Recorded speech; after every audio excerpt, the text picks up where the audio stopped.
भैया बात क्या है कि you will never find time, you have to make time. एक बहुत बड़ी बात बताते हैं, जीवन में आजमा कर देखिएगा, और ये हमारे अंदर भी कमी है और ये सबके अंदर होती है। मतलब शायद दुनिया का कोई ऐसा व्यक्ति हो जो इस पर विजय प्राप्त किया हो, लेकिन अगर प्राप्त कर गए तो वाकई में अपने अंदर एक बहुत बड़ा परिवर्तन देखेंगे। थोड़ा बहुत हम भी कोशिश करते हैं कि इस पर छोटी मोटी विजय प्राप्त कर लें, लेकिन आप सुनिए इसे। देखो भैया क्या है कि अगर आप किसी से भी मिलें और आप उससे पूछें यार भैया आजकल दिखाई नहीं दे रहे हो, इतने दिन से कोई कॉल वॉल नहीं किया है आपने, कहां रहते हो, तो उसका जवाब होता है कि भैया हम जो है थोड़े व्यस्त चल रहे हैं, समय की दिक्कत है। अच्छा, टाइम की दिक्कत है, ये वो डायलॉग है जो आपको हर उस व्यक्ति से सुनने को मिल जाएगा जो वाकई में व्यस्त है या व्यस्त होने का नाटक कर रहा है। वो केवल एक लाइनर है, आजकल तो समय नहीं मिलता है साहब। बोले कहां बिजी हो रहे भाई साहब, परिवार बहुत बड़ा हो गया है, परिवार के लोगों की जिम्मेदारी उठानी होती है। फिर बोले नौकरी हमारी बहुत टिपिकल है, समय ही नहीं मिलता है नौकरी के अंदर, इतना काम रहता है भाई। अच्छा, फिर कोई व्यापारी भाई है आपका, उससे पूछोगे क्या कर रहे हो भैया, समय ही नहीं मिलता है। मतलब हर आदमी का एक तकिया का लाभ है, समय नहीं मिलता है।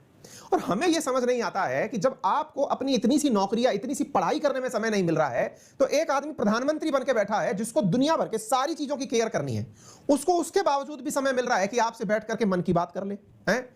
बाइडेन वहां बैठे बैठे अपने देश की समस्या तो सुलझा ही रहे हैं, हमारे देश के आंतरिक मामलों पर भी नजर रखे हुए हैं। गजब बहाल तो ये है कि ये जो बड़े बड़े लोग हैं इनको टाइम कहां से मिलता है? क्या ये कोई टाइम मशीन यूज कर रहे हैं क्या? कि इनके पास कोई दूसरी तरीके की चीज निकल करके आ गई है जिससे कि ये अपना पूरा समय जो है 24 के अंदर 2400 घंटे पूरे कर लेते हैं? ऐसा नहीं है, सोच का फर्क है। अपने अंदर ये सोच लेकर आइए। देखिए जब भी आपको लगने लगे ना कि आप बहुत बड़ा काम कर रहे हैं और आप तो आपके बराबर इस दुनिया में कोई व्यस्त नहीं है, उस समय बस एक छोटा सा काम करा करिए। हम अक्सर बचपन में करते थे, इस काम को आपको भी बता दे रहे हैं। जब हमको परीक्षा के समय चिंता होती थी, हमने कहा भाई साहब ये इतना सारा सिलेबस कैसे खत्म होगा, टेंशन जब होती थी तो हम क्या करते थे, उन किताबों को कमरे में बंद करके दूर जाके खड़े हो जाते थे और फिर दूर से देखते थे तो किताबें थोड़ी कम लगती थी। खड़े होकर के किताब को दूर से बंद करके देखते थे, अरे इतनी सी तो किताब है, ये दूर से नजदीक से देखने में ज्यादा बड़ी लग रही है। भाई साहब दूर से देखना, यानी कि आपको अपनी हर चीज को उससे बाहर निकाल के देखना चाहिए। जब आप ये कार्य करने में सफल होंगे तो निश्चित ही आपको अपनी परेशानियां, अपनी व्यस्तताएं, अपनी समस्याएं छोटी लगने लगेंगी। समझ में आया कुछ?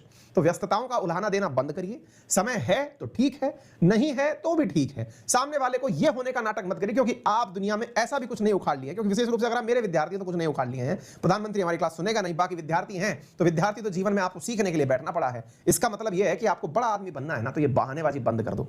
समय है या नहीं है, यह आपकी व्यस्तताओं से सामने वाले को स्वतः ही समझ में आ जाता है। अक्सर टोकने वाले लोग उसी को टोकते हैं जिसको देखते हैं बेटा दिखते तो पूरे टाइम क्लियर हो, दिखा रहे हो कि बिजी हो, क्या चक्कर है, कभी फोन ही कर लिया करो। असल में सामने वाला ये कह रहा होता है, समझे? चलो बहुत हुआ ज्ञान, पढ़ाई शुरू करते हैं अब भैया।